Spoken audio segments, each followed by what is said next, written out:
తండ్రి, తల్లి, కుమారులు, కుమార్తెలు కుటుంబముగా ఏ విధంగా సహవాసం కలిగి ఉంటుంది? కుటుంబములోనే ఆ సహవాసములోనే పరిశుద్ధతను ఏ విధంగా కలిగి ఉంటున్నాము? మీరు గమనించండి, ఒక కుటుంబంలోనే మనం కలిగి ఉన్నామంటే, ఇదిగో తండ్రి యొక్క సెల్లు, తల్లి యొక్క సెల్లు, పిల్లల యొక్క సెల్లు. ఏ సహవాసం? సెల్లుల సహవాసం.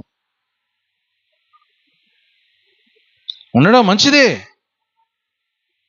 కానీ ఒక సమయాన్న మనం పరిశుద్ధతను మనం ఏ విధంగా కలిగి ఉన్నాం? పరిశుద్ధాత్మకు సహవాసమై ఉండాలి. దేవుని ప్రజలము, దేవుని ప్రజలంగా కలిగిన నీవు